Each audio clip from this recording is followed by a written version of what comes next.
plant-based nutrition appears to be the most critical component of Blue Zone longevity. They all center their diets around whole plant foods. So they're minimizing processed foods, meat, sugar, dairy, eggs, salt, maximizing fruits, vegetables, whole grains, legumes, which are beans, split peas, chickpeas, and lentils, mushrooms, nuts and seeds, herbs and spices, basically real food that grows out of the ground. These are our healthiest choices. You are here for a reason, but navigating this human life can be challenging. How do you care for your body, mind, and spirit to make the most of your time here on Earth? How can you harness your incredible human potential? In this podcast, we explore these questions and more to help you craft your best life yet. Welcome to I Am Human.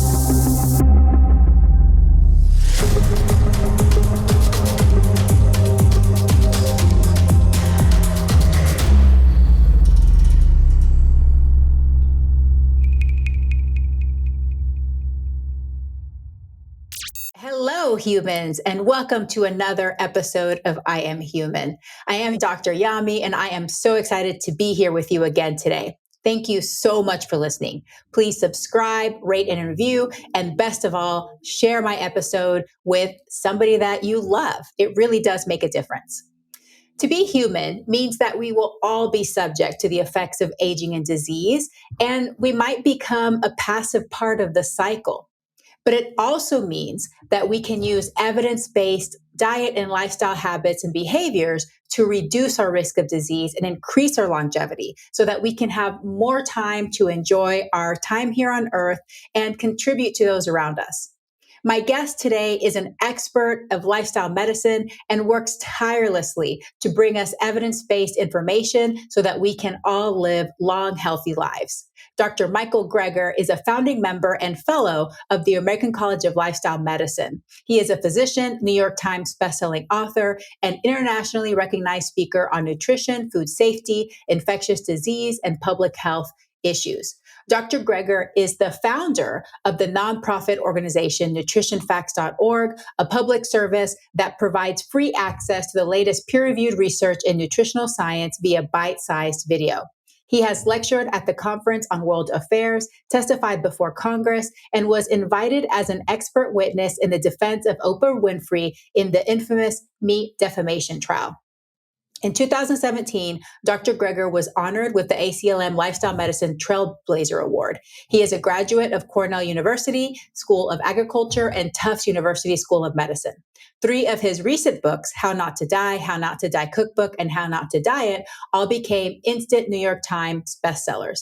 All proceeds he receives from the sales of his books go to charity. On nutritionfacts.org, Dr. Greger reads through every issue of every English language nutrition journal in the world, so busy folks like you don't have to. There are videos on more than 2,000 health and nutrition topics, all free, no ads, no products to sell, with new videos and articles uploaded every day on the latest in evidence-based nutrition. In this episode, we discuss topics from his most recent book, How Not to Age, which is another New York Times bestseller and contains over 1,000 citations. We discuss autophagy, the blue zones, legumes, how cooking methods affect our health, whether fish is a health food, and now how we can look younger and slow down skin aging. This is Dr. Greger's second time on my episode, so we will post a link to his previous visit.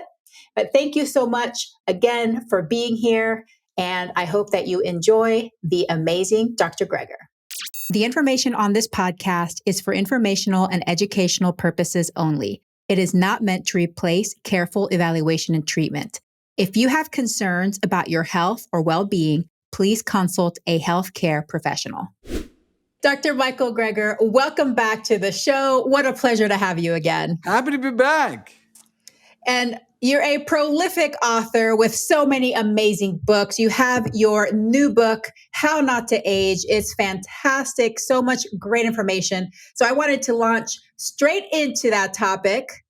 Is dying from old age an actual thing? Dying from old age is not. There's no such thing. Based on a study of 42,000 consecutive autopsies, in every single case, centenarians, those over 100 years old, died of disease, not old age. Even those appeared perfectly healthy, the physicians thought they were healthy. When you actually do an autopsy, in every single case, they die from some disease, most commonly heart disease, the number one killer of men and women throughout earlier age brackets as well. Yeah. So really, when we want to think about living a longer life, we really need to be thinking about what increases our mortality, which is heart disease, the number Yeah. one killer of men and women.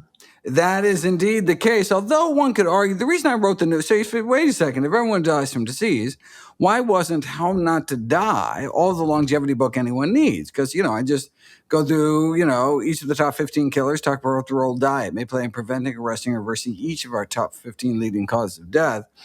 And so it's like, why this aging book? Well, it turns out that many of our leading causes of death have as a common risk factor aging, such that even if all cancer was eliminated tomorrow, our average life expectancy would only go up about 3 years. You say, wait a second, well, how is that possible? Well, it's because, the only reason you didn't die of a heart attack is because you died from cancer a month before. If you had lived another month, you would have died from the heart attack. And so if one age-related disease doesn't get you, another one will. So instead of playing whack-a-mole, trying to, stop all these diseases individually, if we slow down the aging process, the hope is that we can slow down the rate of age-related diseases across the board.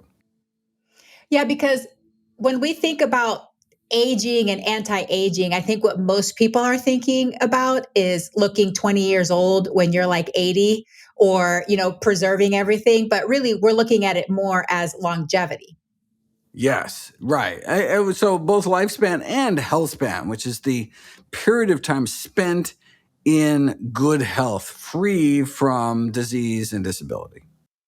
What is autophagy and how is that related to aging? Oh, yeah. Autophagy is one of the aging pathways, or in this case, an anti-aging pathway that I talk about in the book. It's considered the kind of the primary system for cleaning the body from the inside out, clearing away accumulated cellular debris that may contribute to the aging process. There are some food components that can suppress autophagy, which would be a bad thing, like acrylamide, which is concentrated in potato chips and French fries. And others, like spermidine and the antioxidants in coffee, can improve autophagy, help our cells kind of take out the trash. Other things that can boost autophagy is 60 minutes a day of moderate or vigorous aerobic activity. And so those are some of the recommendations I make for boosting that anti-aging pathway. Yeah, and I like that you mentioned the acrylamide in French fries, fried potatoes, because when we look at what Americans eat, when you break it down to the vegetables that Americans eat, at least Right. half of it is actually French fries. Yeah, it does. It doesn't really quite count, does it? Okay, so you already talked about what activates autophagy. One of the things that we have been hearing about a lot recently is fasting or intermittent fasting. I know that you cover this in your book as well, but what are one of the disadvantages when you look at fasting by itself for Yeah, autophagy? so fasting also boosts autophagy. Unfortunately, when you hear, online about how, you start fasting and you can boost autophagy within a matter of hours, and all we have to do is eat, long overnight fast or something. No, that's only the case if you're a rodent. Rodents have such fast metabolism that they boost autophagy very quickly. For people, it really takes 2 to 3 days of water-only fasting before we get an uptick in autophagy. And that's really too long to go unsupervised. We really shouldn't go more than a day or two without food, without doing it under medical supervision. That's not just kind of legalistic mumbo jumbo. When we start fasting, our kidneys go into sodium conservation mode, which is a normal reaction to fasting.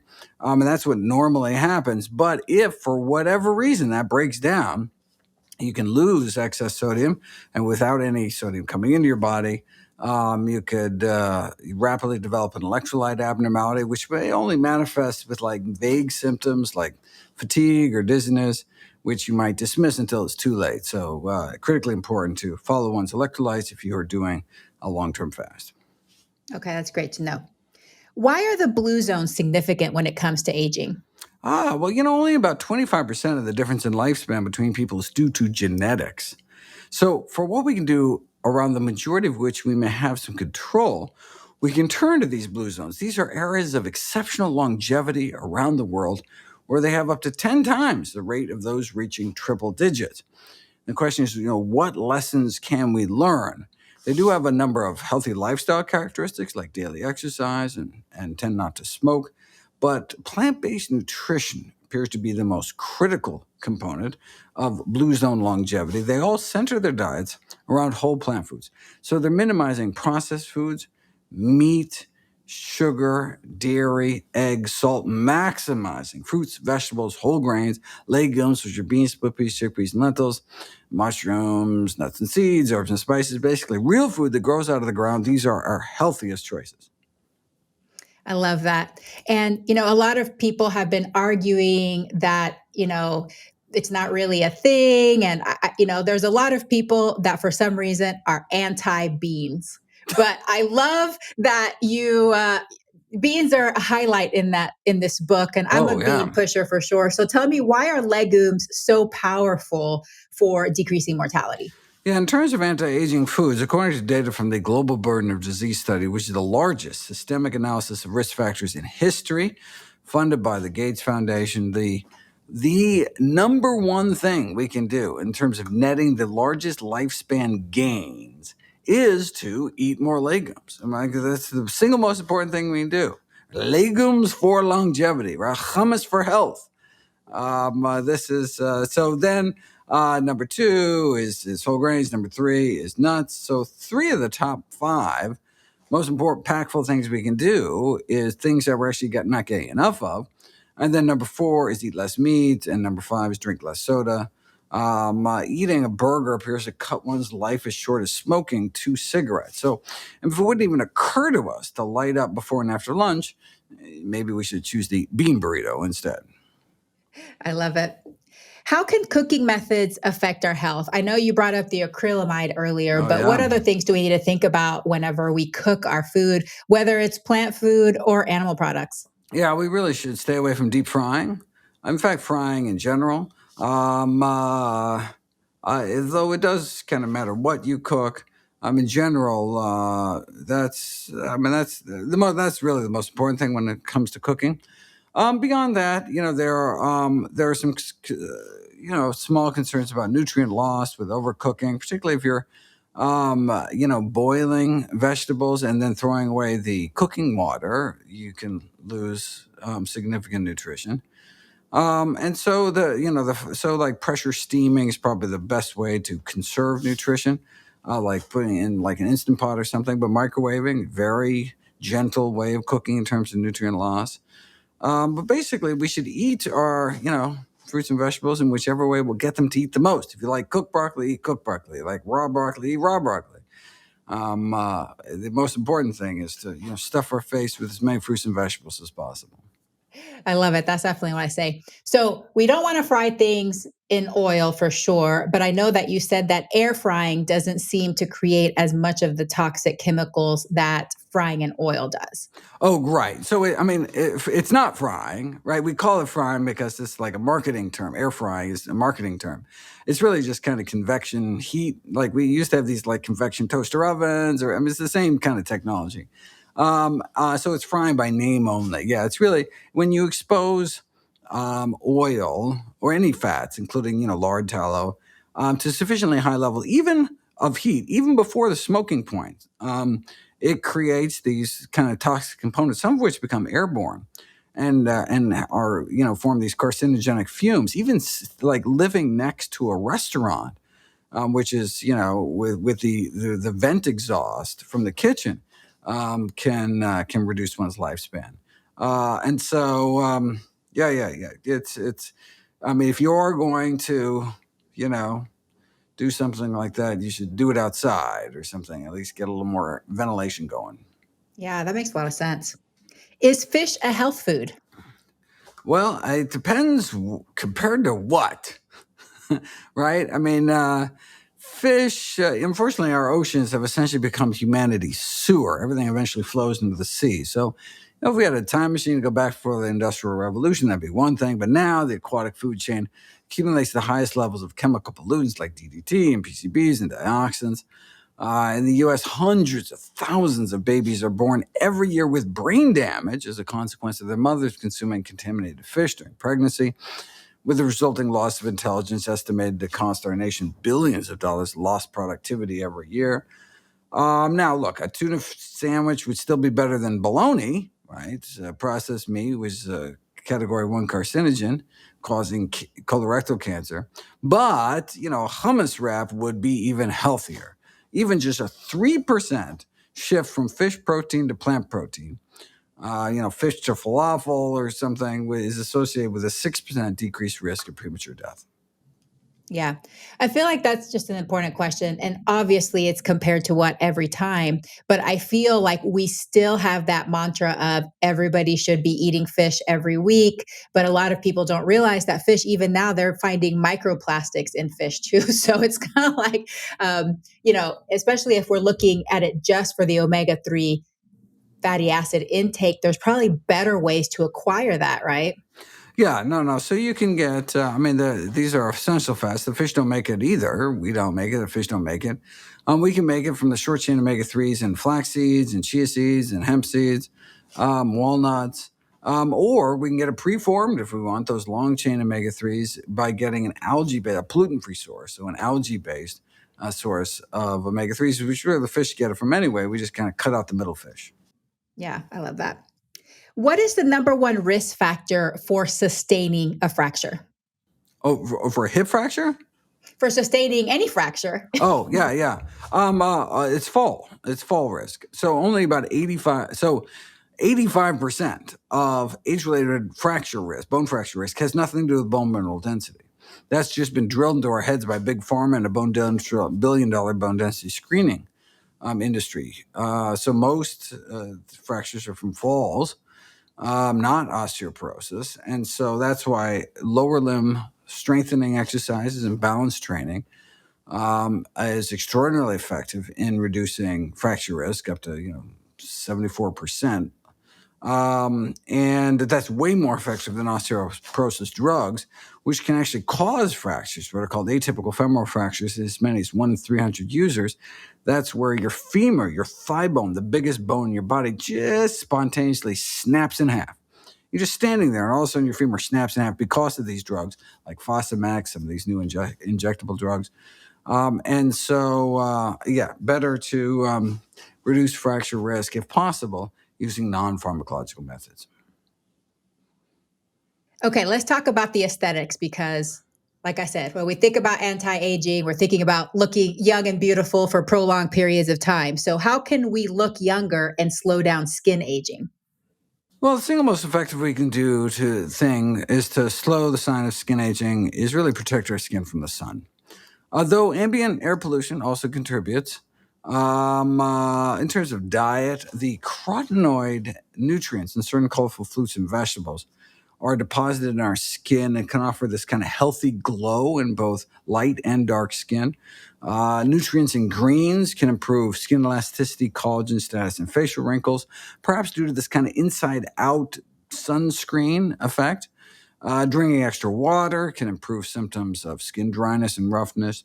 Honeybush tea can reduce eye wrinkles. Cocoa powder can increase skin thickness, elasticity, and decrease wrinkle severity. Almonds can decrease wrinkle severity, perhaps by increasing skin UV resistance. Ground flax seeds can improve skin smoothness. Soy foods can improve skin elasticity and fine wrinkles.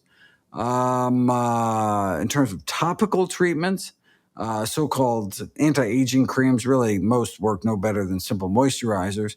The gold standard of anti-aging skin care includes a daily facial moisturizer with an SPF, a sun protection factor of at least 15. Sunscreen has been proven to prevent visible skin aging in randomized controlled trials. The few things that have been shown to be effective, one is topical vitamin C, another one is something called nicotinamide or niacinamide, both of which can, when applied topically to the skin, reduce wrinkles and sallowness. And you can make them yourself. I mean, you take 3 grams of bulk ascorbic acid, vitamin C, into 30 grams of water. Costs about $0.05 per ounce. You go on Amazon, that would be over $100 per ounce, but you can make it 5,000 times cheaper yourself. You can do the same thing with niacinamide. You can get it in bulk. It basically mix 1.4 grams of bulk nicotinamide for every ounce of your favorite skin cream and apply it like a pea-sized amount to each side of your face. Again, this huge discount. Just don't get these into your eyes. And then trying to think. Those are kind of the main things for both inside out and outside in ways to keep your skin looking healthy. I love that. So pretty easy, and also ways that we can make it less expensive. I have to say, I'm still shelling out the hundreds of dollars for my products, but maybe someday I'm going to try the cheaper way and try that out. Make it your own. Get the kids involved. It's like a chemistry experiment. I love it. All right. Well, Dr. Greger, this has been fantastic. I'm going to ask you a few questions to wrap it up. Is there a goal or a dream that has evaded you, or something that you have left on your bucket list that you're willing to share with us? Number 1 New York Times bestseller list. So How Not to Age came in at number 2. So close. So close. I'm hoping next one will bring me to number 1. Do you know what your next topic will be? Yes. My next book is going to be called How Not to Hurt. It's going to be on using diet and lifestyle for pain management. Will it also cover autoimmune diseases? The painful ones, yes. So ankylosing spondylitis, rheumatoid arthritis, but something like multiple sclerosis tends not to be painful, so I probably won't be covering that. But diabetic neuropathy, all sorts of good juicy stuff. That's perfect, because chronic pain affects so many millions of people in our country. And it's so devastating. And the options are, led to an opioid crisis. I mean, there's just bad options all around. And so I'm going to see what we can do for kind of natural approaches. Okay. Well, you're welcome back on the show to talk about How Not to Hurt. We get you to the number 1 bestseller list. It should be out December 2026. Perfect. And what does it mean to be human? What does it mean to be human? Well, in this day and age, it's kind of embarrassing to be a member of our species since we're screwing so much stuff up on planet Earth. But at the same time, we also have the greatest capacity to make a difference, to make things better. So we should, we should look back to the inspiration of all the great human beings that have stood up, broken from the pack, and done amazing things to make the world a better place in this selfless act of service. And so we can be like those people instead of the, just mindless consumers who are just contributing to the junk heaps of the world rather than trying to make the world a better place for our children. Yes, I love that. Focusing more on the human spirit. There we go. Versus consumerism and materialism. That's right. For as long as we remain the dominant species before AI kills us all. Well, at least it'll be kind of interesting. So we'll see how that evolves. Okay, Dr. Greger, where can listeners connect with you, all of your content, as well as buy your books? They can go to nutritionfacts.org, which is a free science-based public service where I put out free daily videos on the latest in evidence-based nutrition. What a concept. Thousands of videos on every health aspect, and with new videos and articles uploaded every day. And the latest in evidence-based nutrition. What a concept. No ads, no corporate sponsorship, not selling anything. Just put it up as a public service at nutritionfacts.org. And all the proceeds from the sales of all my books are all donated directly to charity. I just want everyone to enjoy the longest, healthiest life. I love it. Dr. Michael Greger, thank you so much for everything that you do. I appreciate you so much. Congratulations on your newest book, and I look forward to your next book. Thank you so much. Looking forward to coming back on. Keep up the great work. I am Dr. Michael Greger, and I am human. Thank you for listening to another episode of I Am Human. I would be so honored if you subscribe to the podcast so that you never miss an episode. We love our listeners and take your feedback seriously. If you have questions or constructive feedback, you can email us at podcast@dryami.com. That's podcast@doctoryami.com. I am your host, Dr. Yami Cazorla-Lancaster. I Am Human is produced by myself and Alejandra Parra. Graphics designed by Alejandra Parra. Music by Angela Soph with Glowbox Productions and edited by the Castos production team.